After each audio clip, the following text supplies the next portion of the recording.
Então, a gente vai falar um pouquinho do zebrafish, né? Para quem acompanhou aí a apostila, o caderno do curso de farmacologia.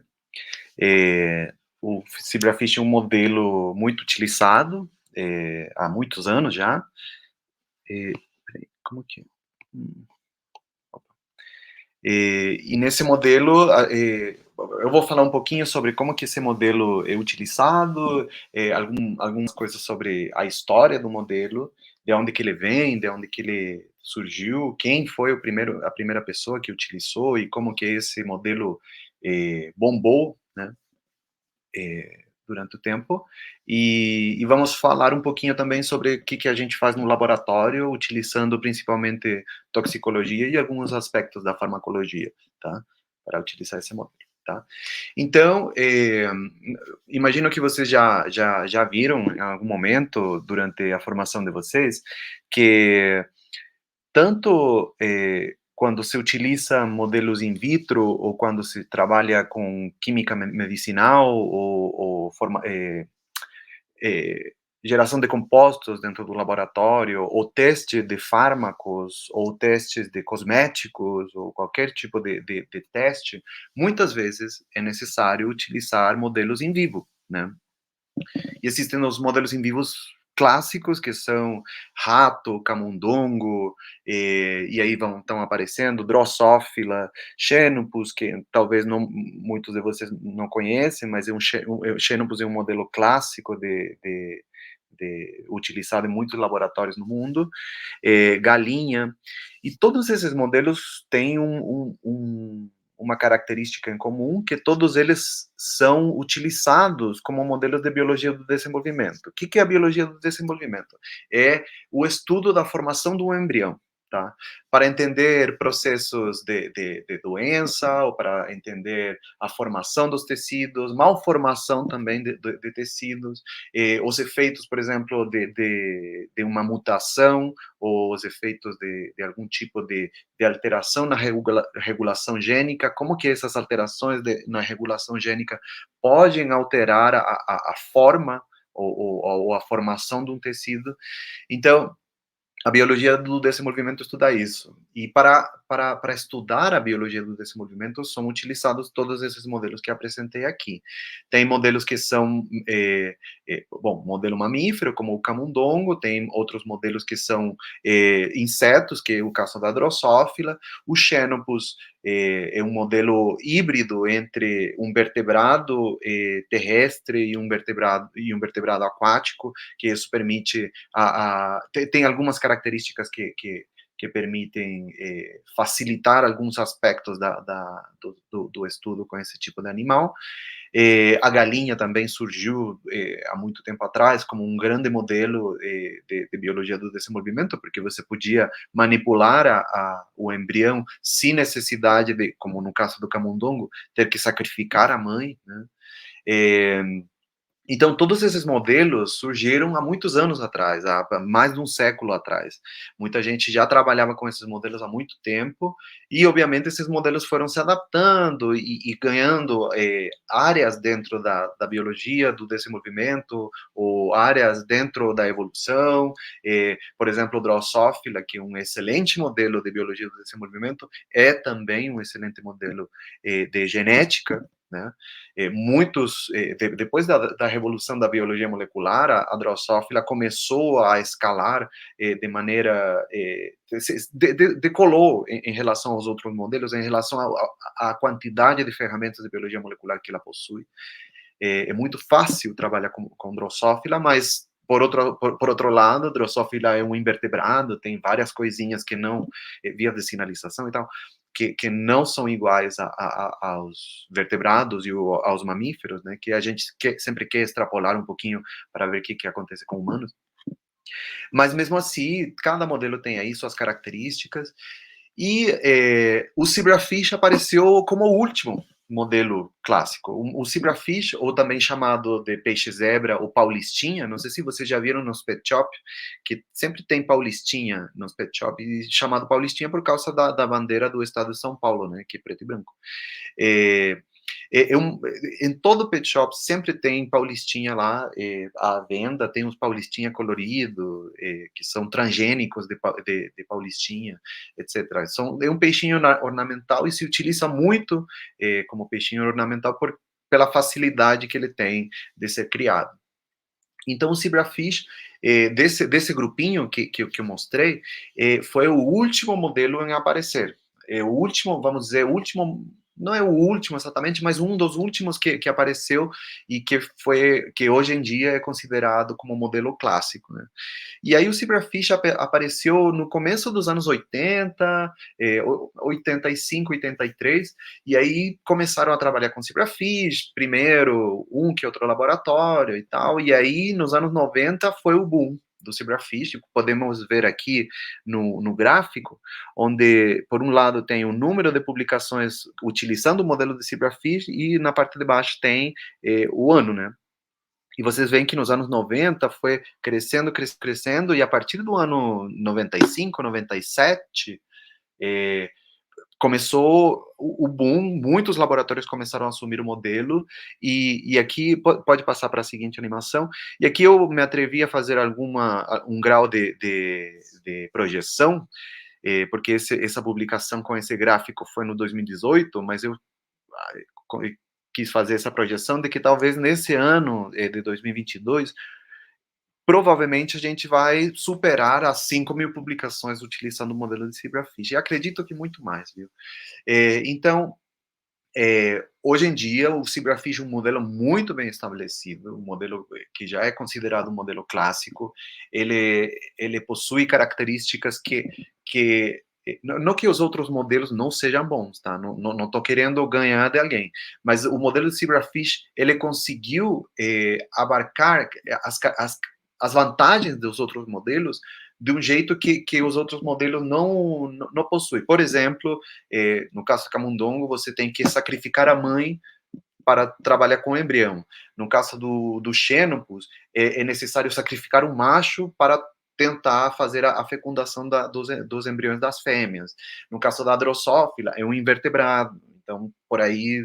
Enfim, cada modelo que tem essas vantagens incríveis também tem suas das vantagens, mas o zebrafish tem todas as vantagens deles e poucas desvantagens, tá? Então, pode passar para a seguinte. Então, a história do zebrafish começou com esse senhor aqui, o George Streisinger. Ele era professor titular na Universidade de Oregon, nos Estados Unidos, e ele começou bem cedo a trabalhar com biologia do desenvolvimento, e ele trabalhou com vários modelos. Ele era uma pessoa que era considerada um explorador de sistemas e de modelos de estudo, tá? E à medida que ele foi trabalhando, as perguntas do laboratório foram exigindo para ele um grau de, de relação com os modelos em que ele sempre tinha que ir um pouquinho mais além, um pouquinho mais além.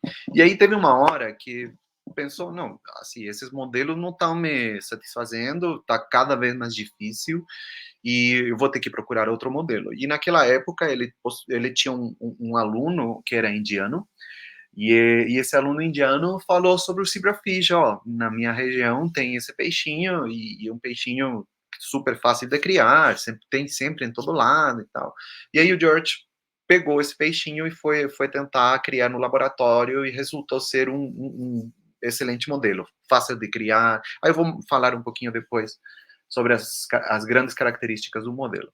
Então, o George começou na Universidade de Oregon a trabalhar com zebrafish durante muitos anos. Durante os anos 70, ele começou trabalhando com zebrafish e tal.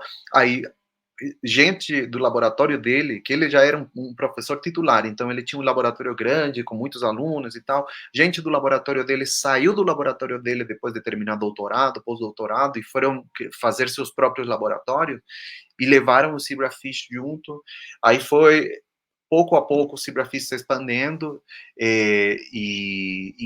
com o tempo, dentro da Universidade de Oregon, como o George criou essa rede de colaborações com seus antigos alunos, e esses antigos alunos, ao mesmo tempo, foram contaminando, vamos dizer, pessoas dentro dos seus próprios círculos, né? E, o George, junto com o pessoal, os próprios alunos e pessoas que trabalhavam com Zebrafish, criaram o Zebrafish Information Network. O Zebrafish Information Network foi, eu acredito que, o grande hito na história do modelo, porque graças a o Zebrafish Information Network, o Zefin, graças ao Zefin, e por causa de que tinha uma hora que a globalização estava acontecendo e muitas pessoas já estavam começando a ter contato umas com as outras, os laboratórios já não precisavam escrever cartas, por exemplo, o Zebrafish Information Network foi juntando tudo o que existia sobre Zebrafish em relação a laboratórios que trabalhavam com Zebrafish, pesquisadores, publicações, resultados, genes desconhecidos que agora eram conhecidos, tudo isso foi se juntando e foi se criando uma base de dados de Zebrafish, e isso foi, eu acredito que é o grande fato que fez que o Zebrafish disparasse, assim, bombasse. Então, no começo foi um grupo de pesquisadores, depois de que George faleceu, esses pesquisadores continuaram utilizando Zebrafish, começou a se expandir, o Zebrafish Information Network começou a recopilar toda essa informação, as pessoas que estavam procurando modelos novos tinham acesso a esse Zebrafish Information Network e eles conseguiam facilmente adquirir protocolos, adquirir as publicações que estavam saindo, as últimas publicações que estavam saindo, contato de pessoas que trabalhavam com o modelo, etc. E aí o Zebrafish Information Network, hoje em dia, existe ainda, e ele possui atlas de anatomia de Zebrafish, atlas de histologia de Zebrafish, um livro completo sobre técnicas de criação, de manipulação, de biologia molecular, de etc. Tudo que pode ser feito com Zebrafish. Você pode acessar a qualquer laboratório no mundo e para saber o que eles estão fazendo, quais que são as últimas publicações de tal laboratório. Você pode procurar um gene específico, você trabalha com tal gene, você vai lá no Zebrafish Information Network, eu quero saber quando que esse gene se expressa, em qual tecido ele se expressa, existe existe o Western blot, qual anticorpo que funciona para Zebrafish, etc. Toda a informação de Zebrafish pode ser encontrada no Zebrafish Information Network. Então, nos anos 90, o 95, o Zebrafish Information Network começou a crescer, e aí isso não existia nos outros modelos. Por isso eu acredito que o Zebrafish foi um modelo que muito rápido cresceu e hoje em dia é um modelo considerado clássico na biologia do desenvolvimento. Então, podemos dizer que no mundo existe mais de 5.000 pesquisadores trabalhando com Zebrafish em mais de 450 laboratórios no mundo. Essa informação eu tirei há alguns anos atrás, então imagino que deve ser bem mais, tá?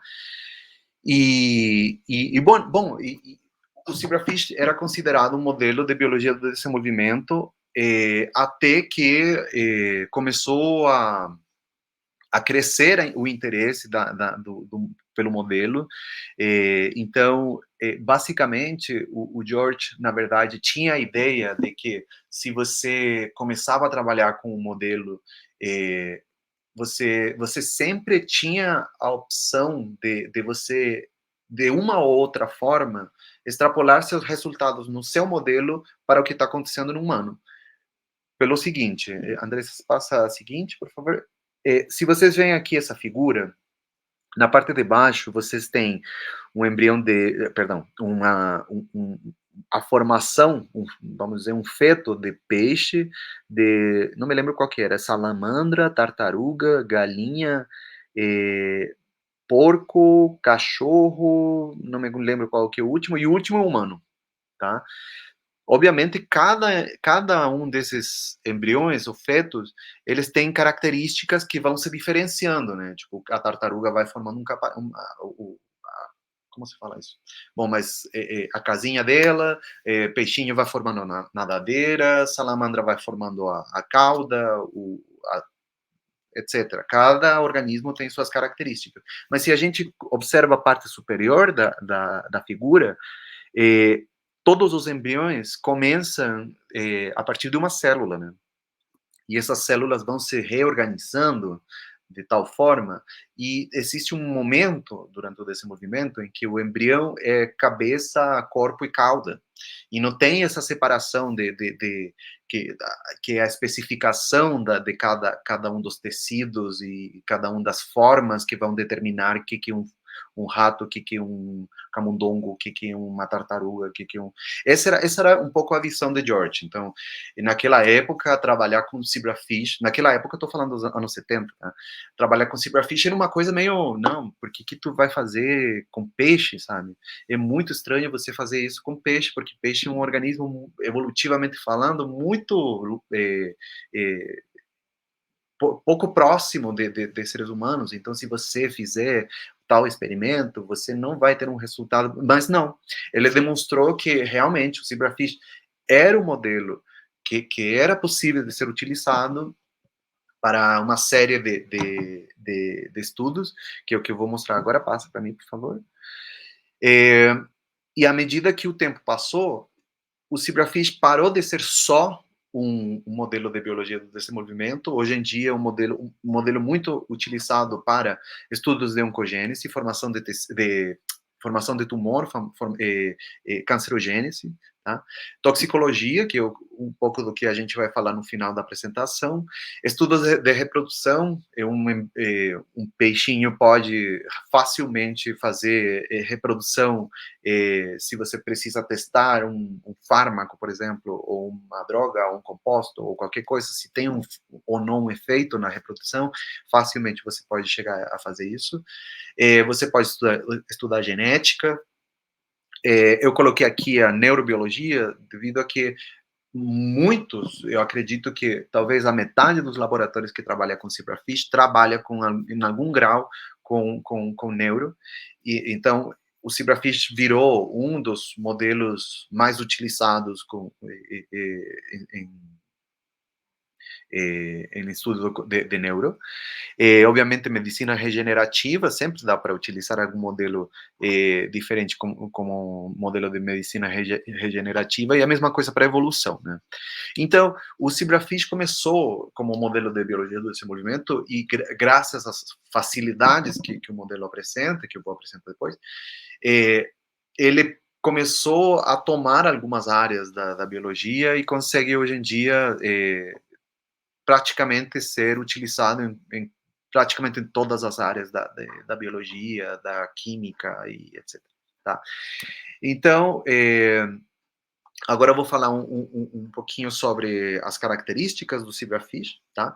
É importante falar que, não sei, acho que todo mundo sabe, mas o zebrafish é um modelo não mamífero. Eu digo isso porque dentro tem uma guidance de como você fazer um estudo toxicológico são diferentes organismos que promovem esse guidance, essa guia para você fazer um estudo toxicológico, e você tem uma guia para fazer estudo toxicológico com mamíferos e em modelos não mamíferos, tá? Então você entra no guidance de modelo não mamífero, tá? É mais ou menos parecida a linha que você tem que seguir de estudo, mas tem algumas coisinhas aí que são diferentes. Então, esse guidance, que o principal guidance é da OCDE, ele é muito claro no que você tem que fazer para você determinar se uma molécula ou substância ou extrato, o que for, é ou não tóxico, tá?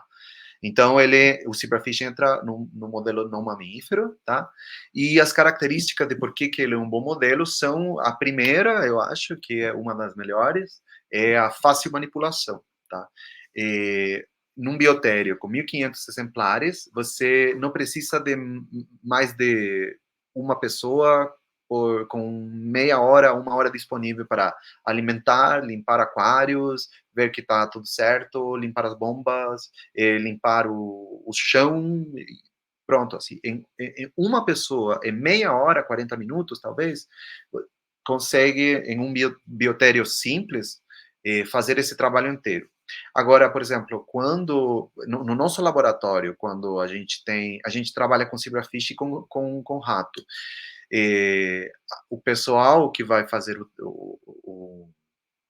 o tratamento dos animais, dos ratos, ele passa uma manhã inteira, a partir das 8 da manhã até meio-dia, limpando todas as gaiolas, trocando maravilha, lavando as gaiolas, trocando água, passando o rato de uma gaiola para outra, limpando o chão, limpando a mesa, enfim, é uma manhã inteira, 2 ou 3 pessoas trabalhando. Então, é, a manipulação do zebrafish é tão simples que com pouco tempo disponível você consegue manter ele muito bem e utilizar, assim, por exemplo, esse é o nível de manipulação que você tem. Com meia hora você mantém 1.500 exemplares. 1.500 exemplares de rato, você passa praticamente o dia inteiro limpando esse biotério, tá? E, bom, nessa imagem aqui da direita, não sei de que lado vocês estão vendo, mas da direita, a imagem maior, vocês têm um biotério, que é um biotério na Europa, na França, do CNRS, do CNRS, que é o Centro de Pesquisa Nacional da França. Esse biotério, ele tem 3 corredores igual a esse, tá? Nesse biotério, são mais de 15 laboratórios que trabalham. Então, cada estante tem entre 40 e 50 aquários, e cada aquário tem entre 10 e 30 peixes. Então, é muito peixe. Obviamente, nesse nível de pesquisa, você vai ter. Aí a gente não, o Instituto tinha mais de 6 pessoas trabalhando o dia inteiro, né? Que tem que trocar aquário, tem que lavar, tem que passar um peixinho para o outro. Eles se encarregavam da criação também, de reprodução, etc. Eles tinham uma série de coisas para fazer. Mas aí estamos falando de um nível muito acima, instituto na Europa com muito dinheiro, né? E era muitos laboratórios trabalhando nesse biotério. Então, por exemplo, para mim era só uma prateleira, eu tinha 10 aquários, para mim, sozinho, era suficiente, assim. Mas tinha laboratórios que tinham 3 ou 4 estantes cheios de linhagem transgênica, mutante, wild type, tratamento, estudos de reprodução, etc. Aí a galera fazia as coisas próprias do seu laboratório. Mas aí, bom, tá falando que nesse nível de complexidade, né, a gente está falando muito acima da nossa realidade, né? Se vocês querem um dia tentar criar peixinho de maneira ornamental ou testar no laboratório algum composto, alguma coisa, vocês podem começar com um aquário desse aí que está na imagem, pequeno. É um aquário simples, de 10 litros, vocês compram bomba de água, arejador, alguns filtros e tal, assim, vocês não vão gastar mais de R$ 100, incluindo comida, incluindo os peixinhos, vocês podem colocar 50 peixes ali, e eles vivem felizes, sem problema. R$ 100, vocês cuidam desse peixe, desse aquário, e dá para trabalhar com eles durante muito tempo. Tá? Então, vocês podem começar simples, vocês já podem, assim, se vocês quiserem, vocês poderiam começar com um aquário pequeno e começar a escalar à medida que os experimentos vão precisando, mas começar com zebrafish é simples, tá? Outra característica é que, como eu já tinha falado, o zebrafish, ele possui um desenvolvimento externo, ele não se desenvolve dentro da barriga da fêmea. Então, não é necessário sacrificar a fêmea para trabalhar com os embriões, tá? Ao mesmo tempo, um acasalamento, ele pode dar...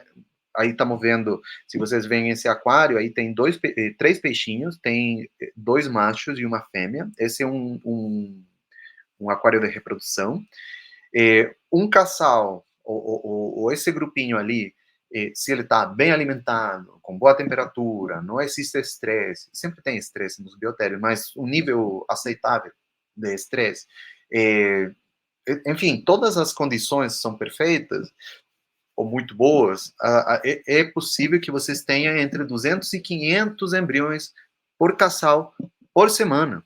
Então, vocês podem fazer experimento toda semana, com um grande número de embriões, por exemplo, aqui eu estou falando de um casal, de um grupinho desses, né? Se, vocês podem colocar 8 aquários desses. Então, vocês podem ter muito material por semana, semanalmente, ou vocês podem ter 3 aquários segunda, 3 aquários terça, 3 aquários quarta. Vocês podem trabalhar com zebrafish, com muitos embriões, todos os dias da semana, e semana seguinte você acaçala de novo o mesmo grupinho e você vai ter embrião o tempo inteiro. Claro, isso quando dá tudo certo, né? Sabemos que na ciência, no dia a dia, não sempre dá tudo certo. Mas eu já trabalhei em laboratórios onde era todo dia, tinha embrião, aí, por exemplo, eu tive 2.000 embriões, quem quer a metade? Eu não preciso tanto. E aí, era o tempo inteiro, sempre tinha embrião para trabalhar. Tá? Então, esse acasalamento, ele, assim, o casal tem uma alta capacidade reprodutiva, podem ter uma grande quantidade de embrião diariamente, e isso obviamente facilita muito, e é uma das grandes vantagens também. Outra característica é o desenvolvimento rápido. Vocês vão ver aqui, passa para a próxima, por favor. Esse é um videozinho que mostra o desenvolvimento do embrião a partir das 2 células até as 16 horas pós-fertilização, tá? Se vocês verem aqui, vai começar agora de novo o videozinho. Começa com 2 células. 2, 4, 8. Né? Aí ele está no estágio de blástula. Essa é uma blástula. Aí começou a gastrulação. Aí vocês já podem ver a formação da cabeça, a formação da cauda. E no final do vídeo, vocês têm um embrião de 16 horas pós-fertilização. Então, em 16 horas, vocês já têm um embrião formado. Com 24 horas, eu vou mostrar depois, com 24 horas é um embrião que possui várias outras características, a cauda completamente estendida, a formação do sistema nervoso, a formação do sistema cardíaco, etc. Uma série de características que permite que, se você faz um tratamento hoje, amanhã você já tem o resultado. Tá? Então, por exemplo, em outros modelos, rato, camundongo, xenopus, galinha, você vai passar talvez dias, semanas, esperando pelo seu resultado, sabe? Zebrafish é muito rápido. Pode passar para a próxima. O zebrafish, a partir de que ele foi fecundado, primeiro momento que ele foi fecundado, até os 3 meses, ele não é sexualmente ativo, tá? Ele não consegue produzir embrião, tá? A partir dos 3 meses, ele já é considerado sexualmente ativo e ele possui essa característica de sexualmente ativo até aproximadamente 2 anos. Com 1 ano, o zebrafish é considerado velho, tá? Mas eu já cheguei a caçar lá peixes de 3 anos, que já é um peixe muito velho, e é possível. Só que a qualidade e a quantidade dos embriões é duvidosa, tá? Então você não consegue fazer um experimento, por exemplo, com um embrião perdão, com um acasalamento de peixes de 3 anos. Porque provavelmente você vai ter um viés aí que você não quer no seu experimento. Mas, por exemplo, você tem uma linhagem muito importante, uma linhagem transgênica muito importante no seu laboratório, que foi esquecida lá no fundo do seu biotério, e aí, nossa, tem que recuperar essa linhagem, esses peixinhos estão muito velhos, estão com 2 anos e meio, ninguém se preocupou. Você acasalar eles, pega os embriões, e esses embriões você pode criar e você pode ter novamente sua linhagem transgênica jovem e continuar trabalhando com essa linhagem. Tá? Então, a janela de atividade sexual desses embriões é uma janela muito ampla, tá? Apesar de que são peixinhos, é um organismo que não vive muito tempo, tá? Com com 3, assim, não é normal que um peixinho chegue a 3 anos de idade, né? Mas eu já vi peixinhos que chegaram a 3 anos e meio, mais ou menos. Nunca vi mais do que isso, mas acontece. A janela de sexualidade antiga é suficiente para trabalhar durante muito tempo, sem ter que ficar acassalando eles o tempo inteiro para recuperar a linhagem. Não, você pode fazer o seu doutorado de 4 anos, e na metade talvez você vai ter que fazer essa recuperação da sua linhagem para continuar trabalhando. Obviamente você se prepara, né? Você não espera chegar em 2 anos para chegar e tentar fazer o acassalamento ali. Você se prepara, faz direitinho, né? Então, essa é também uma vantagem. Você tem muito tempo para... volta para a figura, Andrés. Você tem esse tempo ali de essa janela de sexualidade ativa, né? E aqui podemos ver, tem 2 peixinhos ali, né? Vocês vão ver que existem características para saber qual que é o macho, qual que é a fêmea, tá? Talvez, não sei se alguém percebeu, mas quando eu expliquei a capacidade reprodutiva dos peixes, vocês viram que tinha 2 peixinhos de um lado e um peixe do outro. Os 2 peixinhos que estavam juntos, que tinha uma separação no meio, né? Os 2 peixinhos que estavam juntos eram 2 machos. E do outro lado tinha uma fêmea sozinha. Como que eu sei isso, né? De tão longe? É porque, e vocês podem ver aqui nessa imagem também, os machos, eles possuem uma coloração diferenciada da fêmea, tá? Existe aí uma coloração meio amarelada, meio dourada no macho, que permite você olhar e falar, esse é o macho. E, por outro lado, a fêmea, ela tem uma barriguinha, que é onde a fêmea vai guardar os embriões, né? os ovos, né? Então, essas 2 características são as características principais, tá? Existem outras características, mas essas características você já pega muito depois, em que essas 2 características são as principais para você reconhecer qual é o macho e qual é a fêmea, tá? Pode passar. Bom, isso também é uma característica excelente para laboratório, principalmente em países latino-americanos, que a gente conta com curto orçamento, né, na ciência e tecnologia. E o zebrafish, ele possui um baixo custo de manutenção. Como eu estava falando, para manter um aquário de 10 litros com 30, 50 peixes, você não precisa mais de R$ 100 por ano. Com R$ 100 você compra o aquário, os filtros, as bombas e o termostato e tudo, e você consegue trabalhar com esse, e o alimento também, e com esses peixes você consegue manter eles durante o ano inteiro. Obviamente você pode botar um filtro mais caro, um termostato mais caro, uma comida mais, tipo, potencializar um pouco a comida, não é que a comida seja mais cara, mas potencializar um pouco a comida. Então, com R$ 100 por ano, você não consegue fazer isso com rato camundongo, por exemplo. Com rato camundongo, por exemplo, a gente estava vendo outro dia, acho que foi a própria Andressa que me mostrou, que tinha um artigo que pegava o custo de manutenção de todos os modelos, rato, camundongo, drossófila, etc. E zebrafish era um dos modelos que tinha menos custo, e o cuidar de rato, acho que era R$ 30 por ano. Ou não, US$ 30 por ano. Um rato, tá? Só um. Então, se você tem um biotério de rato com 60 exemplares, 100 exemplares, você vai gastar uma graninha, né, por ano. Tá? E isso sem considerar que você tem que pagar manutenção do ar-condicionado, por exemplo, aqui no Brasil, que é bem difícil manter a temperatura durante o verão, por exemplo, o ar-condicionado fica quebrando o tempo inteiro, pagar o bioterista, né, que tudo bem que não é o laboratório que paga, mas alguém paga, né, é a universidade. Então, todos esses custos não estavam considerados dentro desse valor, estava só considerado manutenção, pagamento de um veterinário, se for o caso, se for preciso, né? Então, todos esses custos encarecem a utilização de rato camundongo. No caso de zebrafish, um peixinho custa R$ 1. Então, é bem fácil, barato trabalhar com ele, tá? Pode passar.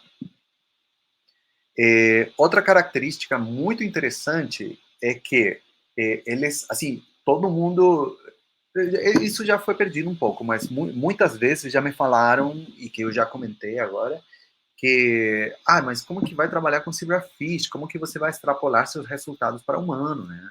Obviamente eu não vou fazer isso diretamente, não dá para fazer, eu testei minha droga, funciona em Zebrafish, agora vai, bota para sua filha aí que tá doente. Não, obviamente não é assim. Mas você pode trabalhar com Zebrafish e os efeitos que você vai observar em Zebrafish provavelmente vão ser muito parecidos com o que você vai ver em modelos mamíferos, por exemplo. Tá? Então, o Zebrafish é um bom modelo para você testar primeiro.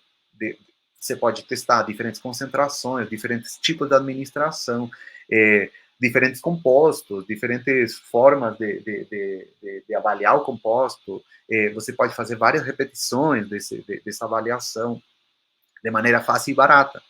E depois que você tem todos esses resultados, você pode passar para camundongo já com a concentração específica que funciona, por exemplo, né? O tipo de administração específica que funciona, se fosse o caso da droga, né? Então, por exemplo, tem um exemplo, que é um exemplo clássico de que o paracetamol, quando você trata um camundongo com paracetamol, fisiologicamente falando, o efeito não é igual que o efeito em humanos, tá? Isso principalmente porque o camundongo tem um ciclo circadiano completamente diferente. O camundongo, ele dorme de dia, né? E ele fica ativo durante a noite. Isso ninguém fala, né? Mas, obviamente, o ciclo circadiano afeta muito a fisiologia do organismo. Então, quando você trata Zebrafish com paracetamol, o efeito fisiológico é muito parecido com o humano. Né? Então, acontece, não estou falando que sempre, né, gente? Mas acontece muitas vezes que os efeitos que são observados em humanos são parecidos, ou em Zebrafish, são muito parecidos com o que é observado depois em humanos. Tá? Outra característica é a transparência dos embriões. O fato do embrião ser transparente, tá? Que outros organismos não possuem essa característica, tá? Eles começam a ser, eles são fecundados e eles já são pigmentados. O embrião começa sendo transparente e ele, durante todo esse movimento embrionário, até que vira uma larva, não possui pigmentação. Só no finalzinho que ele possui um certo grau de pigmentação, mas que ainda assim permite a observação de vários dos tecidos dentro da larva. Tá? Então, aqui, por exemplo, temos uma tabelinha que foi criada há muito tempo. O criador dessa tabela, que foi aluno do George Streisinger, que é um casal, Sarah Kimmel e não me lembro o nome dele, Kimmel. Os dois fizeram a primeira publicação mostrando como que era o desenvolvimento embrionário de Zebrafish e estimando quais que são as características de temperatura, pH, nanana, que são necessárias para você ter um desenvolvimento embrionário consistente. O que significa isso? Que você pega hoje, faz a fertilização hoje, amanhã você vai ter um embrião com tais características. Se você espera mais 6 horas, você vai ter tais características. Assim, sendo certeiro, sabe? Então, eles fizeram essa tabelinha com todos os parâmetros necessários e eles mostraram todos os estágios embrionários, desde a primeira célula, que podemos ver, tem o cigoto, como na figura A, e a partir da figura B, você tem um embrião fertilizado com uma célula. Vocês podem ver essa bolinha ali em cima, esse espaço ali em cima, que essa é a primeira célula. Na figura de duas, que está escrito ali, duas células, vocês podem ver que essa bolinha, que era C primeiro, ela se dividiu e ficou em duas bolinhas, são duas células. E a parte de baixo é o yolk, esqueci a palavra em português, yolk, o saco vitelino. Tá? Saco vitelino para manter as células com todos os compostos necessários para a sobrevivência da célula. Tá? E aí vocês podem ver lá na figura ali embaixo, acho que bom, que está escrito ali 24 horas, vocês podem ver que eu não mostrei, né? Mostrei esse videozinho com até as 16 horas.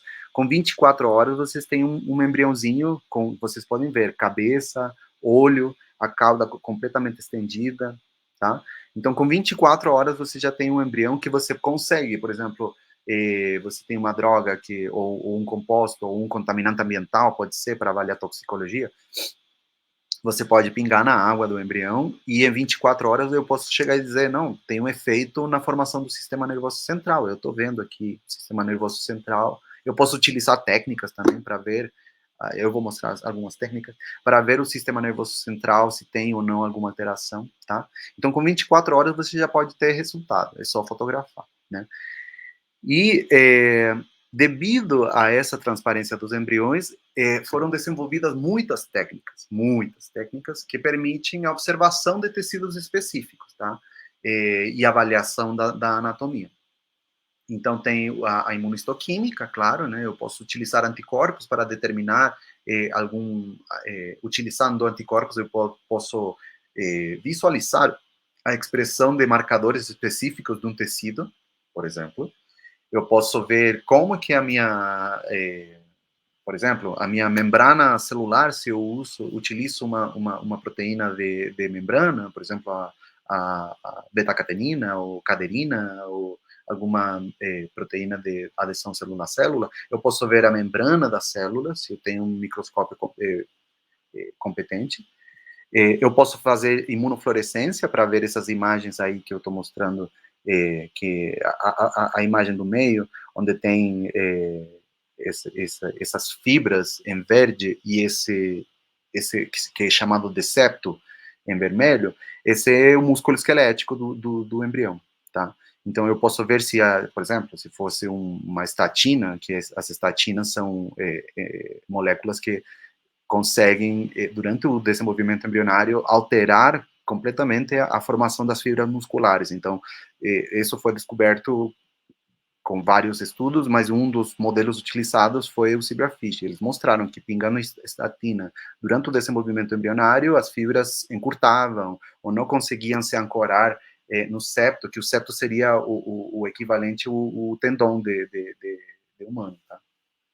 Então, é possível observar tecidos, observar estruturas, observar a arquitetura do embrião utilizando essas técnicas. E, obviamente, aqui na primeira figura, que está mais ao lado esquerdo da tela de vocês, essa é uma hibridização in situ. A hibridização in situ permite observar a expressão de RNA mensageiro. Obviamente, tem alguns RNAs mensageiros que são utilizados como marcadores, né, de tecido específico, então aí dá para fazer uma marcação aí tem diencéfalo, telencéfalo, a separação entre o hindbrain e midbrain, os somitos, o tailbud, que o tailbud é um grupinho de células que fica proliferando para fazer a extensão da cauda, sabe, tipo, vai proliferando e a cauda vai extendendo. Também é possível utilizar transgênico, etc. Tem uma série de técnicas que são possíveis de serem utilizadas para avaliar a formação de tecidos, avaliar a alteração, talvez, de algum tecido, e você estudar os efeitos, né, de algum composto. A fisiologia eu já falei, tem uma fisiologia parecida, muitas vezes, com a fisiologia mamífera. E uma das grandes características que eu gosto muito é a utilização de ferramentas moleculares. O zebrafish, ele possui... o genoma do zebrafish foi sequenciado no ano 2005. Se vocês pensam em 2005, não é tanto tempo atrás, né? Mas considerando que as técnicas de sequenciamento surgiram depois do ano 2000, 2005 foi relativamente cedo, assim. E quando surgiu o genoma sequenciado do zebrafish, começou uma série de estudos moleculares em zebrafish. E uma das grandes características que o zebrafish possui é que é possível de você injetar material dentro do embrião. Nessa figura ali, vocês estão vendo um embrião de uma célula, que eu mostrei, né, que tinha o yolk, e ali tem em cima uma célula só. e aí vocês veem uma fina coisinha ali, que está depositando esse material vermelho. Essa fina coisinha é uma microagulha. A gente utiliza a microagulha, que na verdade, um capilar de borosilicato, que é esquentado e esticado. Imagina um vidro. Vocês esquentam um capilar de vidro, vocês esticam, vai se formar uma microfibra, tá? Essa microfibra a gente corta, aí fica um canudinho, micro canudinho, fininho, e a gente coloca o que a gente precisa injetar no embrião, e com isso a gente pode injetar diferentes coisas. Por exemplo, podemos injetar um RNA específico. Eu posso gerar um RNA utilizando técnicas de biologia molecular. Eu posso gerar um RNA no laboratório e injetar esse RNA dentro do meu embrião e criar uma superexpressão do gene que eu estou querendo estudar. Ou, ao contrário, eu posso injetar um morfolino. Para quem não conhece o morfolino é um oligonucleótido antissentido, que ele, imagina esse meu RNA mensageiro, essa aqui minha mão possui o ATG, que é o início da tradução do RNA mensageiro. Eu posso criar um oligonucleotídeo antissentido chamado morfolino, e esse morfolino vai ser criado com a sequência complementária ao meu ATG, tá? A região do ATG. Então, ele vai se ligar nessa região do ATG. Aí, quando o ribossoma vai reconhecer o RNA mensageiro, vai começar a fazer a leitura. Quando chega no ATG, ele não reconhece o ATG, porque vai ter o morfolino, bloqueia o ATG. E o ribossoma vai continuar e você não vai ter tradução desse seu mensageiro. Dessa forma, você faz um knockdown da expressão proteica do gene de interesse. Entendeu? Então, você pode estudar a falta de função de um gene utilizando o morfolino. Tá? Obviamente, também dá para fazer mutante, dá para fazer transgênico, existem diferentes técnicas utilizadas para fazer mutantes e transgênicos. Hoje, a mais utilizada, para quem não conhece, o CRISPR, né? O CRISPR é uma técnica que está revolucionando a biologia molecular e a utilização de modelos de doenças e modelos transgênicos. É uma técnica muito fácil, muito barata e muito simples de realizar em qualquer laboratório, em que você é capaz de especificamente bloquear ou eliminar um pedaço do genoma do seu organismo, tá? Então, utilizando, obviamente não vou entrar na questão do CRISPR, mas utilizando o CRISPR você pode realizar uma série de mutações específicas, uma série de transgênicos específicos, tá? E dos mutantes mais utilizados e mais conhecidos é esse peixinho que está lá embaixo, que é o peixinho chamado Casper. O Casper é um peixinho que possui 3 mutações em 3 genes diferentes, e cada um desses genes são importantes para a formação da pigmentação no organismo, no peixe. Tá? Então, com a mutação desses três genes, a pigmentação é completamente eliminada, e vocês podem ver aí, nesse Casper, que toda a pigmentação do peixe é eliminada. Então, você pode acompanhar a formação de tecido durante todo o desenvolvimento embrionário, desenvolvimento larval e estágios adultos, entendeu? Então, é um mutante muito utilizado.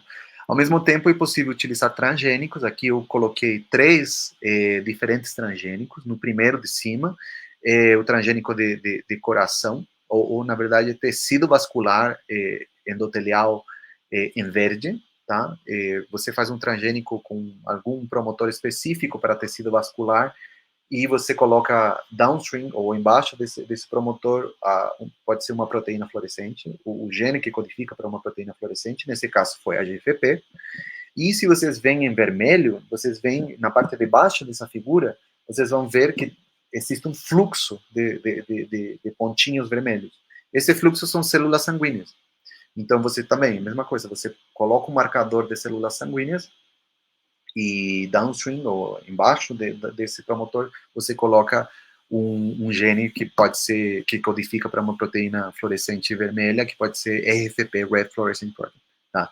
Então, esse é um transgênico. Ali embaixo tem dois outros exemplos de transgênesis, que o verdinho ali de baixo é a linha lateral, é um órgão rudimentário do zebrafish que permite, quando ele é adulto, ele fica, imagina esse o peixinho, ele fica com uma linha de sensores de pressão de água aqui na linha lateral, e essa linha lateral é formada dessa forma, é um grupinho de células que vai migrando, e à medida que vai migrando, vai depositando células, e essas células vão formar esses tecidos, esse órgão que vai fazer a medição da pressão da água. Então, por exemplo, se tem uma correnteza que muda, ou como se chama? Aí passou minha filha aqui, eu me desconcentrei. Mas um depredador que está passando e cria alguma mudança na pressão de águas, o peixinho consegue sentir essa mudança na pressão da água e fugir, ou reagir de maneira adequada, tá? Então, essa linha lateral parece tipo uma bobagem de ser estudada, mas é um excelente modelo para estudar a migração de célula tumoral. Porque as células tumorais, imagina um tumor, né? Você tem uma massa de células, e não é uma célula que sai e migra e faz metástases, né? É um grupo de células. Essas células vão e migram de forma que é chamada de migração coletiva, e a migração coletiva é um processo que permite que as células, entre elas, se organizem para migrar de maneira mais direcional e maneira mais eficiente. Então, foi estudado que a migração de uma célula sozinha não é tão eficiente como uma célula que migra, um grupo de células migrando coletivamente. Então, você viu que a metástase é gerada dessa forma, através de migração coletiva. Então, essa migração coletiva, quando acontece, o câncer é muito mais provável que tenha, que seja mais, que seja maligno, né? que seja mais agressivo. Então, os processos de migração coletiva dentro da formação do embrião, as vias de sinalização que são ativadas, a dinâmica das células, o comportamento delas, todos os genes que estão ativos e inativos durante essa migração coletiva, eles são estudados nessa linha lateral e na outra figurinha aí que está em preto e branco, que é a crista neural. A crista neural também é um tecido que começa, quando fecha o tubo neural do embrião, na hora do fechamento, esse fechamento ativa um grupo de células que se encontra na região mais apical do fechamento do tubo neural, e essas células, que são chamadas células da crista neural, essas células delaminam, ou seja, se separam dessa parte do tecido e começam a migrar e começam a fazer a invasão para outros tecidos, tudo isso durante todo esse movimento embrionário, para a formação de diferentes estruturas dentro do embrião. Tá? Então, essa migração da crista neural também é um modelo de estudo da migração coletiva, e todos esses processos de migração durante a formação do embrião são utilizados para entender melhor, né, como que a migração coletiva se gera, como que a migração coletiva funciona, e como que a migração coletiva pode ser parada, né, como pode ser inibida. Então, enfim, existem de muitas ferramentas dentro do embrião, dentro da utilização do zebrafish como modelo. A gente pode, só observar diferentes estruturas e arquiteturas e formas e processos que você consegue analisar problemas da vida de nós, humanos, né? Então, por exemplo, bom, o zebrafish, então, ele foi, como eu falei, né, o George Streisinger, ele tinha um aluno que era indiano, e esse aluno indiano, ele é um professor, nem sei se trabalha ainda, mas esse aluno indiano, ele gerou muita publicação com zebrafish, depois ele tem muitas publicações utilizando o modelo, e eu tirei essa imagem de um artigo mostrando diferentes populações de zebrafish na região da Índia, Himalaia, Tibete e tal. Então, cada pontinho desses aí é uma região que foi estudada e que foi tirada uma população de zebrafish para ser estudada. O que me interessa mostrar aqui é que toda essa região, todos esses pontinhos ali, são pontinhos onde foram zebrafish encontrados. Então, é só para vocês entenderem de onde que ele vem, tá? Essa região lá em cima, que parece um deserto, estou falando da figura A, tá? Que parece um deserto, esses são os Himalaias. Então, é uma região muito fria, onde está o Everest e tal. Então, é uma região muito fria, de muita neve durante o inverno. E durante o verão, a Índia é uma região muito quente, né? Existe aí alguma questão geográfica ali, né? Eu não sei como que funciona, mas durante o inverno é muito frio, durante o verão é muito quente. Então, acontece o desgelo do Himalaia, e toda essa região onde está com pontinhos é por onde acontece o degelo do Himalaia. Então, a mudança de temperatura durante a sazonalidade durante o ano, essa mudança de temperatura é muito grande. Durante o verão, pode ser que alcance temperaturas de 25 graus na água. Durante o inverno, não, 10. Então, avança mais uma, Andressa, por favor. De fato, eu acho que eu coloquei aqui. De 16 a 38 graus de temperatura. O zebrafish, ele consegue, então, já que ele se adaptou na sua região a essas mudanças de temperatura, mudanças de pH também, porque durante o degelo, muito sal e detritos e coisa, né, da água, escorre com esse degelo. Então, o pH, a salinidade da água muda completamente, né, durante esses processos sazonais. Então, o zebrafish, durante sua evolução, né, ele teve que se adaptar a essas condições, né? E não imaginem também que o zebrafish mora num rio, né, um rio caudaloso, não. Ele mora nessa região ali, onde é meio pântano, né? Ele gosta de morar em regiões calmas, de água calma, né? Água baixa.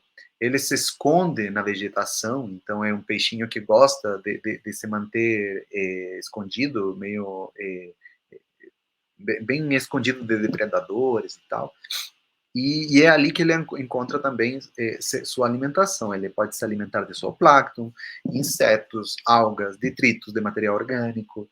Enfim, o que ele vai encontrando, ele vai comer. Então, ele é um peixinho bem voraz. Assim. Se você bota qualquer coisa no aquário, ele come. Você pode alimentar ele, e ele come muito. Você espera 5 minutos, coloca a comida de novo, come de novo. 5 minutos, ele come de novo. Ele é um peixe muito voraz. Ele come bastante. Não voraz que nem piranha que vai morder teu dedo, mas no sentido de que ele consegue, de alguma forma, ficar comendo o tempo inteiro. Então, ele sempre está procurando alguma coisa para comer, tá? Então, esse slide era só para mostrar que é um peixinho que ele alcança faixas de tanto pH, salinidade, temperatura, muito altas, muito amplas, perdão. Então, isso faz com que seja um peixinho muito adaptável. Ele não vai sofrer se aumentar a temperatura do biotério a 32 graus. Tá? Ele não vai sofrer durante o inverno lá no laboratório no Canadá, por exemplo. Inverno que tem menos 30 graus lá fora e o aquecedor do instituto, do biotério, está funcionando ao máximo. E se por algum motivo parar de funcionar o aquecedor, ele não vai sofrer tanto. Ele é um peixinho muito resistente, tá? Mas, obviamente, dentro do biotério, a gente tem parâmetros, né, que a gente tem que controlar. A gente não pode fazer experimentos em qualquer temperatura, qualquer pH. Então, é um consenso na comunidade zebrafish que os peixes, eles têm, os aquários, os biotérios, os sistemas de manutenção dos aquários, eles têm que sempre funcionar em temperaturas próximas aos 28 graus, tá? Entre 24, 25 graus até, no máximo, assim, 32, tá? Não mais do que isso, obviamente, não dá para trabalhar durante 2 meses a 24 graus e o resto do ano a 30, não. A ideia é estabelecer uma temperatura possível, né, controlável, e trabalhar nessa temperatura sempre. Então, Aí eu coloquei entre parênteses 28,5 graus Celsius, porque naquele pôster que eu mostrei, que era do Kimmel, que mostrava todos os estágios embrionários do peixinho, do embrião, ele estabeleceu que em 28,5 graus Celsius é a melhor temperatura para trabalhar com zebrafish. Como que ele fez isso? Ele pegou um embrião, ele cresceu esse embrião durante 24 horas a 21 graus, 23, 25, 26, 28, 30, 32, até 36. E foi vendo como é que ele se desenvolvia. Durante 24 horas. Às 24 horas, ele decidiu, ok, qual que é o melhor estágio embrionário que me ajuda mais no laboratório a trabalhar, tá? Então, aí ele viu que com 28, ele foi fazendo o estudo bem rigoroso, com 28,5 graus, o embrião conseguia, desde o momento da fecundação até as 24 horas, estar completamente formado, tá? Com a cauda completamente estendida, tá? Esse é o parâmetro que ele utilizou, tá? Então, a partir do momento da fecundação, se está a 28,5 graus Celsius, em 24 horas, assim, relógio, você tem um embrião completamente formado, com a cauda completamente estendida, coração funcionando, sistema nervoso central funcionando, músculos formados, óleo formado, sistema digestivo, etc. Tá? Obviamente, falta o processo de maturação dessas estruturas, mas ele já consegue ver uma larva, um embrião completamente formado.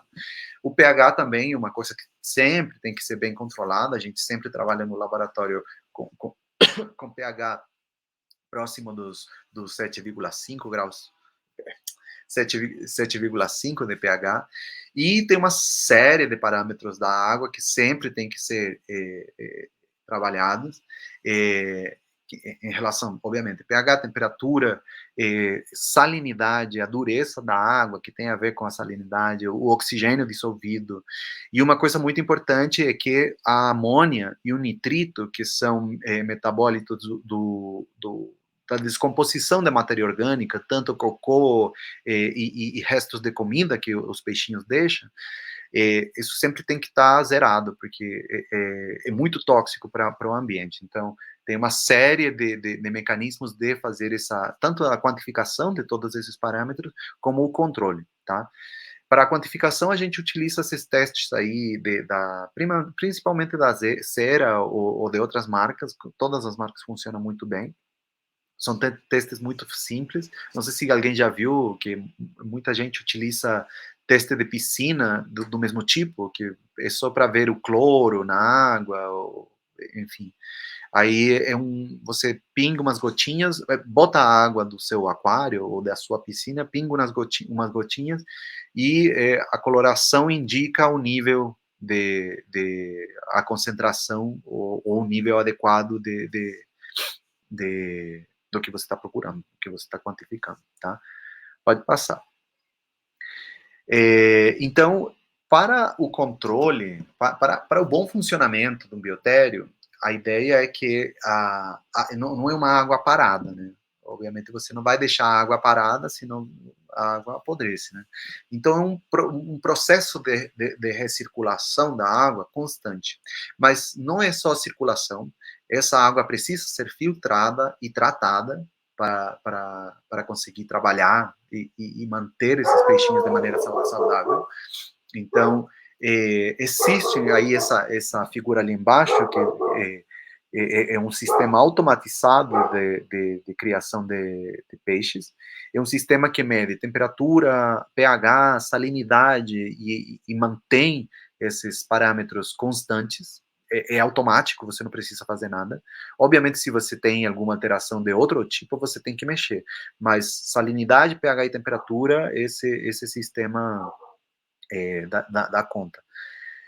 Então é muito fácil, né, trabalhar com esse sistema. Como que esse sistema funciona? Vocês podem ver na outra figura.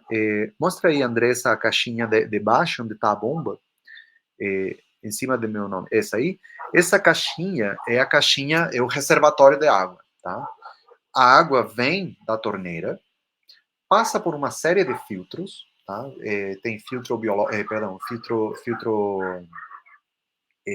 filtro mecânico, que é um filtro com poros que não deixa passar matéria orgânica ou pedaços de alguma coisa. Nossa, tá uma gritaria aqui fora. Tem um filtro de carvão ativado e depois essa água passa por um outro sistema de filtros muito mais complexo. Aí quando essa água está completamente limpa, ela entra no sistema.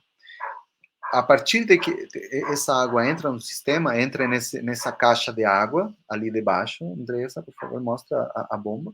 Não, a outra, essa. Entra nessa caixa de água. Esse quadradinho azul é uma bomba que puxa a água para cima. Essa água passa por um filtro UV, tá? E ali, depois de que sai do filtro UV, ela pode pegar dois caminhos. Primeiro, pode passar pelo filtro biológico, que é essas caixinhas que estão do lado do filtro UV. Então, essas caixinhas, na verdade, são uma série de pedacinhos de concha, de porcelana.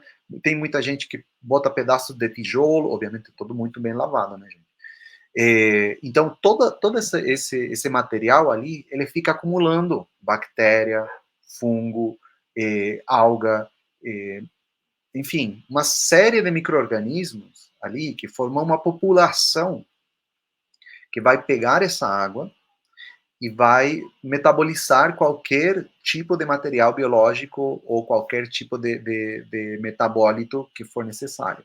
O que a gente precisa metabolizar principalmente é o nitrito e o amônio.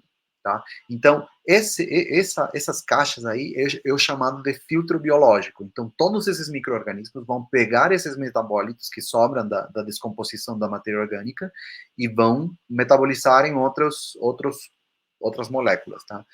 Essa metabolização é muito importante, porque, como já falei, esses metabólitos são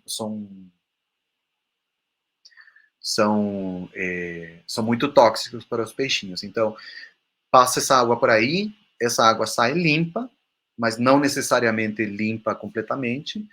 Então, essa água depois pode ser passada novamente por diferentes filtros, mas essa água é novamente pega pela bomba, sobe até lá em cima.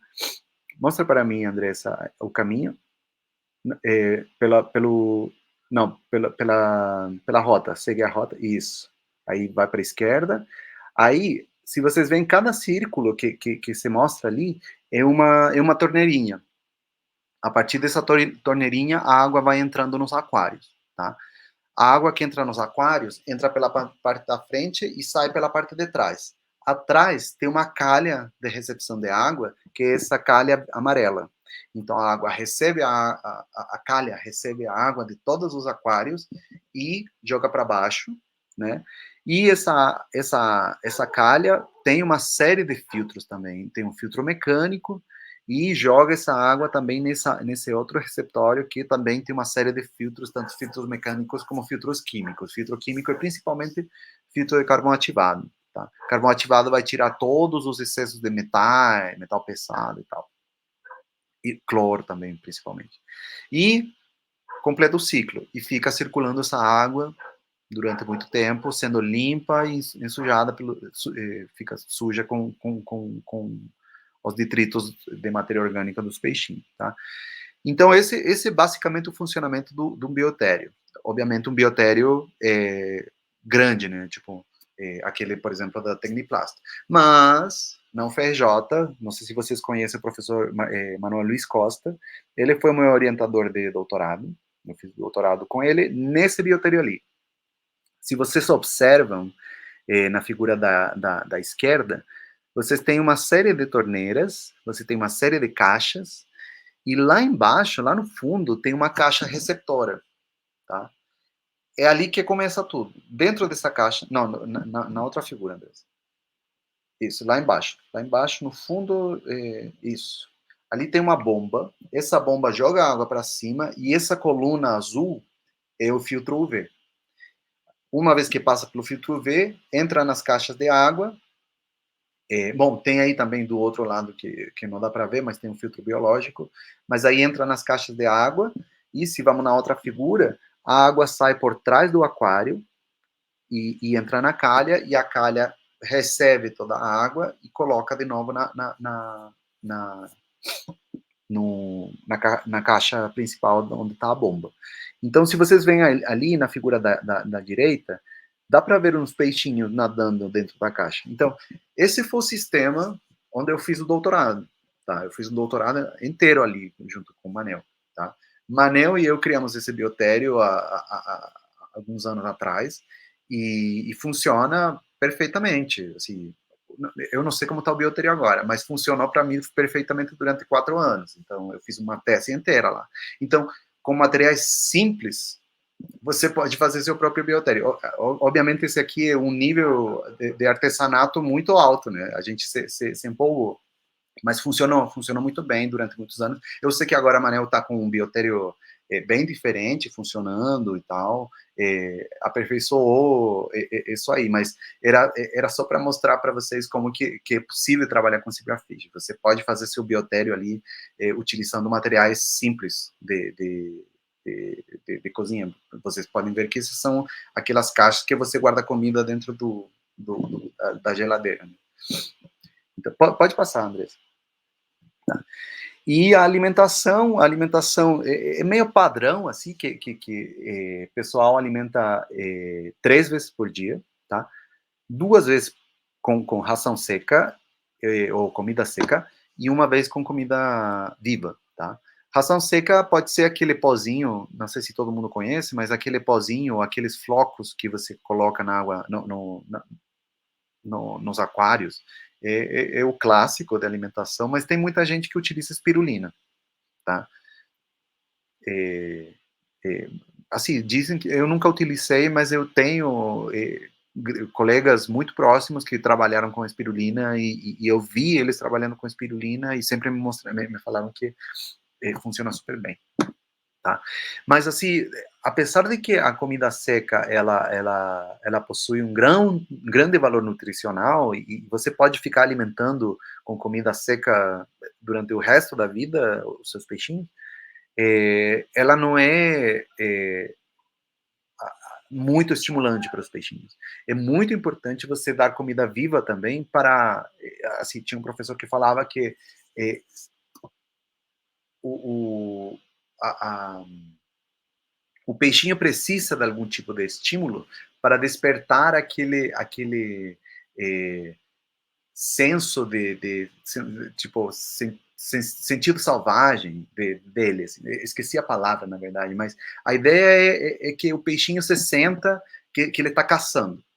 Acordando esse sentido selvagem dele, esqueci a palavra. Mas, enfim, acordando aquilo, você estimula também ele colocar ovos, porque também tem a ver com a reprodução, né? É também um sentido, um senso selvagem que você possui, né? Então, dentro das comidas vivas, a mais utilizada são as artêmias, que é essa figurinha ali embaixo, onde esses são os bioreatores, onde você cria as artêmias, e essas são as artêmias ali. Como podem ver, tem uma semelhança com um camarãozinho, mas é um camarãozinho microscópico, os peixinhos adoram. Você compra os cistos, os ovinhos de artêmia, você cria nesses bioreatores, e em 48 horas você tem a artêmia eclodida e você pode dar as artêmias para ele. Mas essa é a mais utilizada, mas tem também alguns outros tipos de comida. Tem os blue worms, que são esses vermes ali, meio nojentinhos, e se chama blue worm porque meio... Esse verme solta uma meleca que parece sangue mesmo. Mas você não precisa trabalhar com bloodworm em si, você pode comprar congelado, é muito menos nojento. E para alimentar embrião e larva, para alimentar larva, embrião não precisa de alimentação porque ele se alimenta do yolk.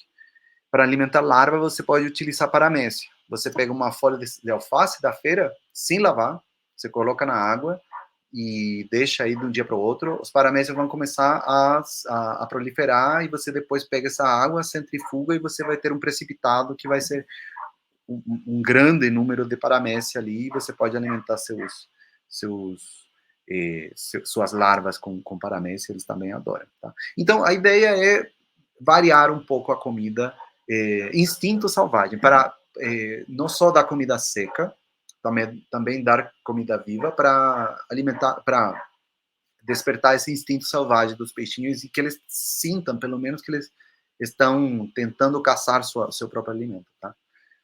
Pode passar. Então, esse é um pouquinho de como que a gente trabalha. Ah, falta o acasalamento. O acasalamento é super simples.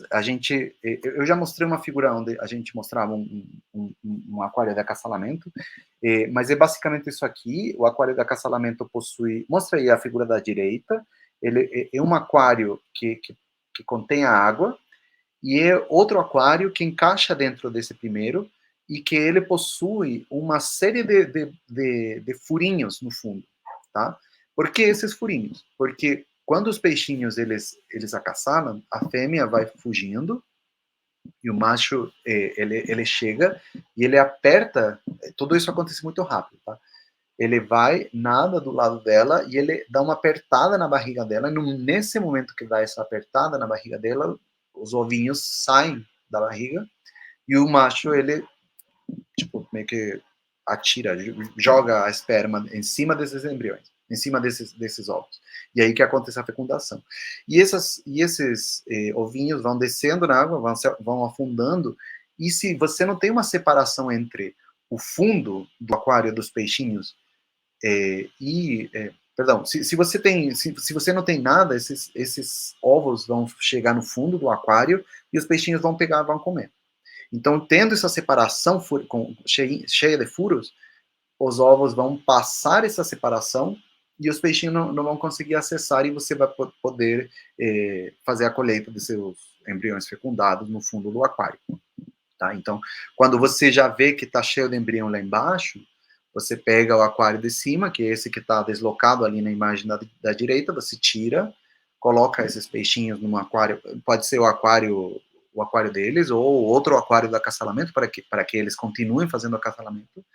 E aí você pega os seus embriões, lava e faz depois o que você precisar de experimento, tá? E o acasalamento funciona da seguinte forma, não é espontâneo, não é você deixa eles aí e vão acasalar. Até que pode acontecer, mas quando você precisa de embriões, onde todos os embriões estejam no mesmo estágio embrionário, ou quando você precisa fazer uma injeção de morfolino, CRISPR, e você precisa de um embrião em uma célula, você faz o seguinte, você pega o aquário de acasalamento, coloca essa paredinha que está ali no meio, na figura da esquerda. Então, essa paredinha é uma paredinha de acrílico transparente. De um lado você vai colocar os machos, de outro lado você vai colocar as fêmeas. E aí eles ficam se olhando, sabe? Eles ficam olhando um ao outro, e isso vai ser no dia anterior do acasalamento. No dia seguinte de manhã, você chega no biotério, você tira essa paredinha e eles começam o acasalamento. Então, você controla o momento que vai acontecer o acasalamento. Você não deixa eles ali, onde eles podem se acasalar em qualquer hora, e eles vão colocar embrião, por exemplo, podem colocar ovos agora, daqui a 15 minutos, daqui a 1 hora e daqui a 2 horas.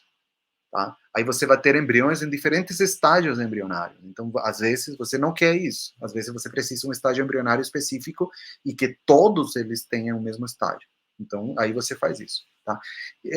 É isso, basicamente é isso. Se os embriões, se os peixes estão em bom estado, bem cuidados, bem alimentados, sem estresse, onde tudo está certinho, você teria uma grande quantidade de embrião. Tá? Pode passar. Pode passar. E os embriões, essa figura a gente já viu, né? Mas eu coloquei a seguinte figura, onde é só para vocês terem uma noção de qual que é o tamanho de um embrião de uma larva, tá? Pode passar a seguinte figura? Pode passar. Essa aqui, a figura que apareceu agora, é uma placa de 96 poços, né? Para quem não conhece, a placa de 96 poços é mais ou menos desse tamanho, e ela tem 96 poços. Então, se você coloca 96 poços aqui, você tem poços muito pequenos, né? Se colocar 6 poços, você tem um poço mais ou menos desse tamanho, mas se você colocar 96, para quem não conhece, estou explicando, você tem muitos poços, né? Então são poços muito pequenininhos. E ali eu estou fazendo um zoom para um poço. Em um poço cabem 2 larvas, tá? Então é uma coisinha muito pequena. A gente trabalha com larva e embrião o tempo inteiro com lupa microscópio, tá? Não é uma coisa até que você consegue fazer alguns tipos de manipulação no olho, mas a maior parte do tempo a gente está trabalhando na lupa e no microscópio, tá? Pode passar. E, bom, e para trabalhar com zebrafish você tem uma série de técnicas que são utilizadas. A primeira, como eu já falei, né, a microscopia. A gente sempre está usando microscopia, sempre está usando lupa. Uma das maiores características do embrião, que eu já falei, e que permite a avaliação dos seus resultados, é a transparência dos embriões.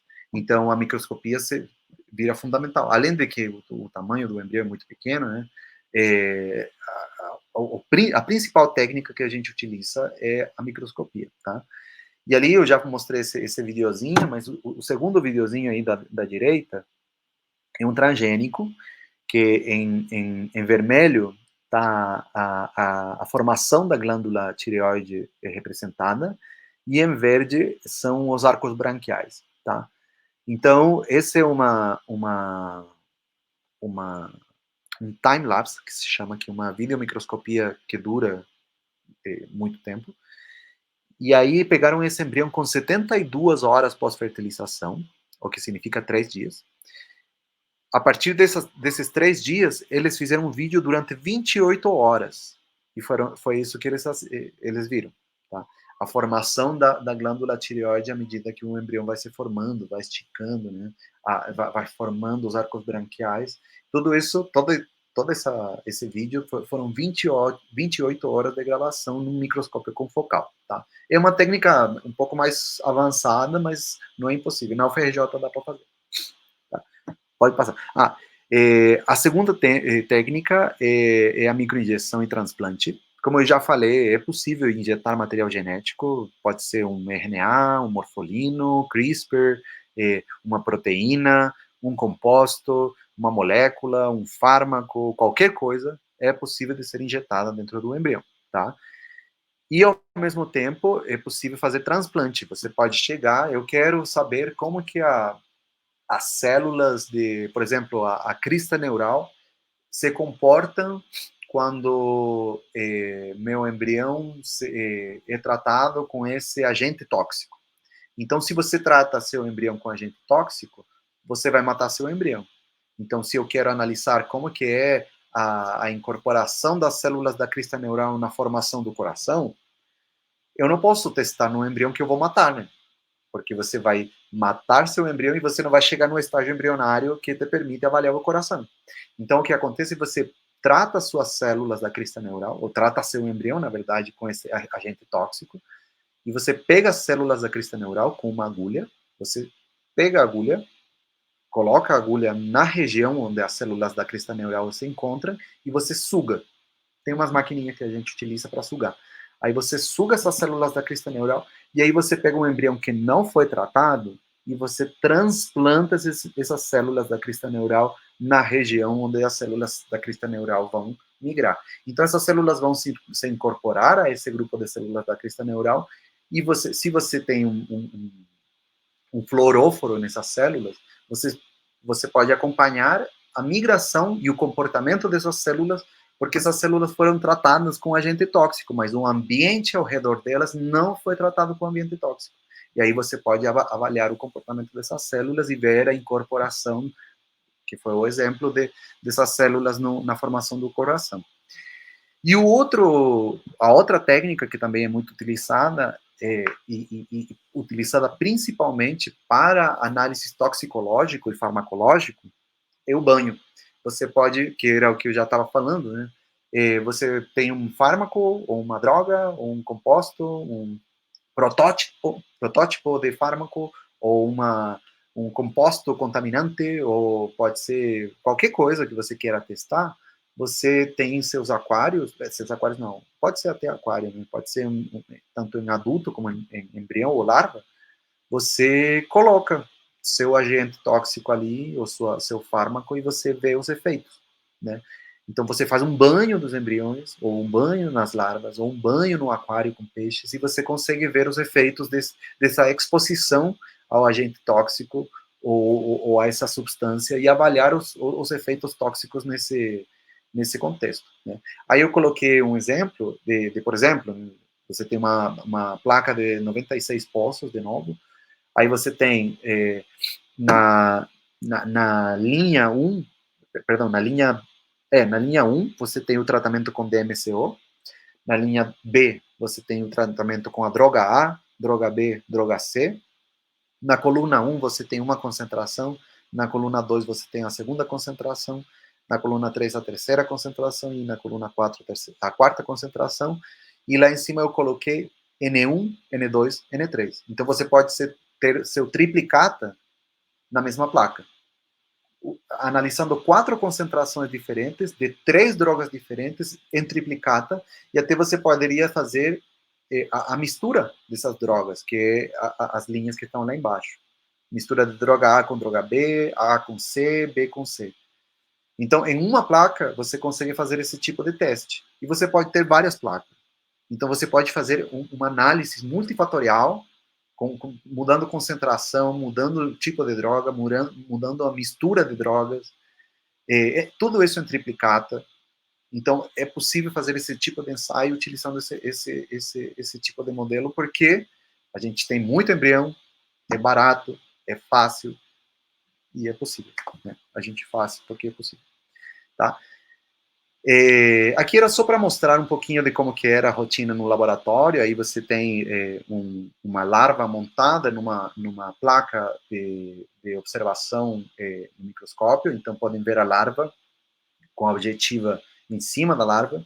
A larva está montada em cima de um cover slip, de uma lamínula, então fica a cauda do embrião fica embaixo da lamínula, aí ele fica fixado aí, ele não consegue se mexer, e aí você pode ir com o microscópio, né, e focar no lugar onde você quer estudar, e foi focar exatamente na formação do olho, avaliar a formação da retina, a formação da lente, etc. Tá? Pode passar. E aí tem várias técnicas de microscopia, tem microscopia confocal, o spinning disc, que é para fazer time-lapse, para fazer aqueles filmes, né? Microscopia de alta resolução, etc. Tá? Aí esses são alguns transgênicos que são possíveis de utilizar no laboratório. Tem, já falei sobre aquilo, né? A microinjeção, é possível fazer microinjeção de diferentes coisas, você pode testar seu fármaco, a superexpressão do gene, downregulation, a inibição da tradução do seu gene, como que é a falta de função do seu gene para o desenvolvimento embrionário, tá? Então você pode fazer diferentes tipos de injeção e avaliar o que está acontecendo no seu embrião. Pode passar. Esse é o CRISPR-Cas9 para fazer transgênico, mutante. Esse aqui é um exemplo que eu coloquei de que acontece quando você injeta um transgênico. Aqui é para injeta um morfolino. Esse aqui é um morfolino para o gene COP6, que é um gene importante para a formação dos eixos embrionários, que é anterior, posterior, dorsal, ventral, esquerda e direita. Esses são os eixos embrionários. E aí você tem, na esquerda, você tem o controle, os diferentes estágios embrionários, né? O primeiro, a linha do meio, a coluna do meio, os embriões injetados com o morfolino para COP6, ou seja, a proteína COP6 não se encontra durante o desenvolvimento do embrião, e esse é o fenótipo que gera. A formação da cauda não consegue ser finalizada, porque a extensão, ou seja, o eixo antero-posterior do embrião não é formado, então a cauda não sabe para onde tem que se estender, porque não sabe o que é anterior, o que é posterior, né? Então, como a cauda não se estende, o embrião fica desse jeito, fica todo meio que... Se vocês veem o embrião formado aqui em cima, mas ele está todo comprimido, né?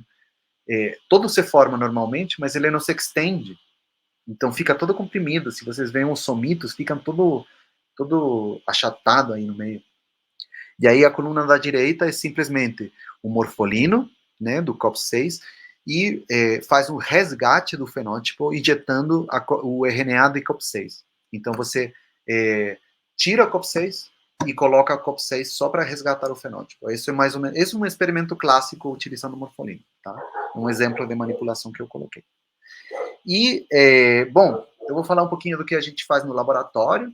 A gente trabalha no laboratório de endocrinologia experimental do ICB, tá? O chefe do laboratório é o professor Leandro Miranda Alves, tá? Esse aí. E a gente está agora com o laboratório novo, estamos já há uns 3 meses no laboratório, e fica na F1 015, no primeiro andar ali, que era o antigo laboratório da professora Flávia Gomes. Ficou lindo. E a gente está com um time bem robusto. A gente está.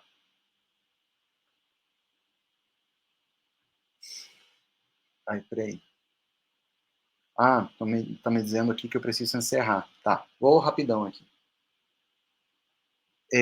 Então, a gente está com esse laboratório, a gente está esperando a inauguração da plataforma de ecotoxicologia, tá? E a gente está fazendo uma série de experimentos, principalmente, pode passar, André, principalmente trabalhando com desreguladores endócrinos. Os desreguladores endócrinos são substâncias e moléculas que alteram o correto funcionamento do sistema endócrino. Isso pode ser alterando, pode ser a secreção, transporte, metabolismo, ligação, eliminação de hormônios endógenos, tá? Então, o sistema endócrino, ele é formado por uma série de glândulas, e essas glândulas secretam hormônios que sinalizam para diferentes tipos de processos, e esse funcionamento é muito bem regulado, e existem alguns contaminantes ambientais. Pode passar para a seguinte, Andrés.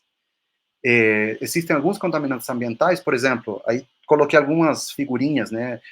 Pesticidas, fumaça de cigarro, implante dental, plásticos, protetor solar, cosméticos, inseticidas, microplásticos. Aí eu coloquei uma pessoa pintando um barco, porque tem uma substância que se chama tributo de estanho, que é uma substância que colocam na tinta de barcos, e essa substância fica liberando tributo de estanho no mar, e o mar está todo contaminado com tributo de estanho. O tributo de estanho é muito estável no fundo do mar, que não chega à luz solar, então ele não é degradado, e dessa forma o tributo de estanho ele fica ali em altas concentrações, e obviamente os organismos aquáticos eles ficam expostos a essa concentração de tributo de estanho. Aí a gente vai e pega um peixinho lá da Baía de Guanabara, ou come um risoto de camarão lá no restaurante, e fica se contaminando, né? Então, todos esses agentes contaminantes ambientais que estão no nosso ambiente, que a gente colocou ali, que é, por exemplo, os plásticos, né? Eles ficam contaminando o nosso ambiente e ficam fazendo mal para a saúde, né? Então, é isso que a gente faz no laboratório, e nesse sentido a gente trabalha nos efeitos da exposição de contaminantes ambientais na formação do câncer e na regulação do eixo hipotálamo hipófise tireoide, tá? Para quem não sabe, a tireoide é uma glândula que fica aqui no pescoço, que ela é importante para a regulação do metabolismo, para a formação do sistema nervoso central durante esse movimento embrionário, para a geração de calor no corpo, bom, tem uma série de funções, e a função da glândula tireoide tem sido muito prejudicada pela grande quantidade de contaminantes ambientais aos que a gente está exposto. Então, a gente pegou vários contaminantes ambientais que se encontram hoje em dia no nosso ambiente, e está vendo os efeitos desses contaminantes ambientais utilizando o modelo de Zebrafish, tá? Então, eu não sei, pode passar, Andressa, acho que eu vou pular essa parte aqui, porque já expliquei rapidamente o que é. Pode passar, pode passar. Esse aqui é o modelo de câncer que eu ia falar, mas acho que não precisa. Esse é um transgênico é o mesmo transgênico que eu mostrei, que aí está mostrando a formação da glândula tireoide em zebrafish, e aí a gente vê que com certas mutações gera câncer de tireoide, e quando a gente coloca desreguladores endócrinos, o câncer de tireoide fica aumentado, né? Pode passar, pode passar. E a ideia de utilizar zebrafish é porque, assim, normalmente em estudos de câncer, você não precisa, perdão, em estudos de câncer, muita gente utiliza camundongo, rato, para fazer estudos de xenotransplante. Você pega células tumorais e transplanta em um camundongo, por exemplo, e vê os efeitos, né? Mas muitas vezes você não sabe qual que é a concentração correta de um fármaco ou alguma molécula que você quer testar, um antitumoral que você quer testar. Você não sabe se a concentração é de 10 milimolar, ou 10 micromolar, ou 100, qualquer coisa. Então, se você vai fazer esse teste em camundongo, você vai fazer teste com muitos camundongos, porque você tem que testar muitas concentrações. E como eu falei, o camundongo é muito mais caro, né, e mais difícil de ser criado. É mais difícil fazer tudo, né? Fazer um xenotransplante em camundongo é muito mais difícil. Então, você pode fazer esse tipo de experimento em zebrafish. E aí você estabelece, de forma muito mais barata, rápida e fácil, em zebrafish, quais que são os parâmetros que você vai utilizar, e depois passa o seu experimento para camundongo e faz em camundongo para ver o que acontece, né? Então, esse é mais ou menos o que a gente trabalha. Eu não sei se dá tempo para a Andressa falar rapidinho no que ela está trabalhando. Esse é o resumão, fácil, rápido, barato, grande número de indivíduos, um monte de ferramentas de manipulação e ferramentas moleculares. Acho que agora vem a Andressa. Pode falar, Andressa. Oi, pessoal. Eu vou falar rapidinho sobre o meu projeto. Eu sou aluna de mestrado aqui do grupo. O professor Eduardo é um dos meus orientadores. E eu analiso o impacto do piriproxifeno, que é um pesticida, justamente na tireoide do peixe. Então, essa substância ela é colocada na água com o intuito de inibir a transformação do mosquito, que a larva não se transforme no mosquito adulto, e sendo ele um vetor de diversas doenças, né, como dengue, zika vírus e a chikungunya. Enfim, a OMS ela afirma que a concentração de 10 microgramas por litro ao dia é segura, mas alguns trabalhos recentes vêm mostrando que não é bem isso, que mesmo nessa concentração tem alguns impactos, principalmente no eixo tireoidiano. Então, aqui eu trouxe fotos do nosso laboratório. Os animais, quando chegam, ficam em quarentena nesse aquário grande. Cada aquário possui o seu sistema de filtro, o alimentador. E no momento do tratamento, eles vão para essa incubadora, que também possui aqui um controle, um termostato, que controla a temperatura, o ciclo de claro-escuro.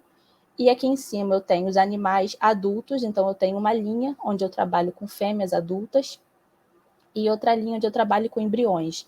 Então aqui embaixo são os aquários de acasalamento, com aquela divisão que o professor mostrou anteriormente.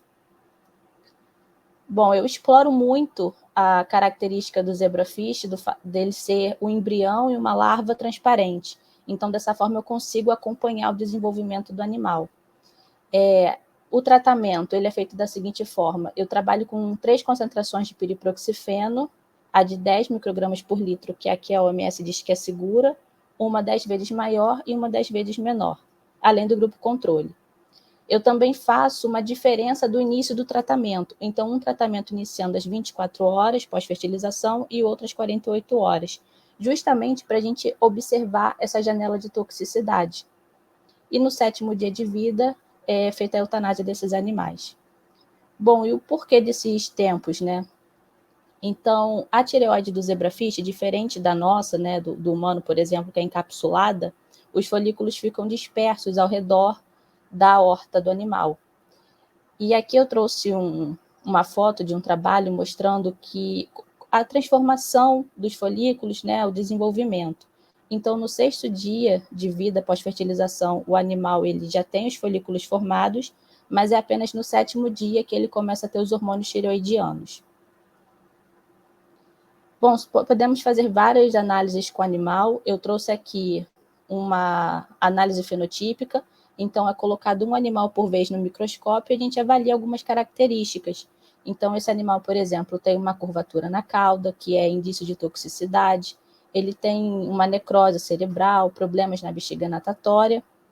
E aqui ao lado tem um vídeo, que é um teste de reação motora, mostrando, então, a gente coloca o animal num ponto da placa, nós gravamos todo o procedimento e a gente consegue ver o tempo que ele nadou, a distância, e isso também vai gerar um certo controle para a gente determinar como está o comportamento desse animal. Bom, nós temos diversos resultados, eu não vou me estender muito aqui, mas a gente observou que na presença do piriproxifeno, principalmente na concentração de 100 microgramas por dia, eles apresentaram um maior índice de problemas na bexiga natatória, tanto no início do tratamento de 24 quanto de 48 horas. E esse mesmo padrão se repetiu quando a gente viu problemas em relação ao pericárdio do animal. Bom, obrigada pela atenção. Vou deixar agora o pessoal passar o vídeo para vocês. Passa a próxima.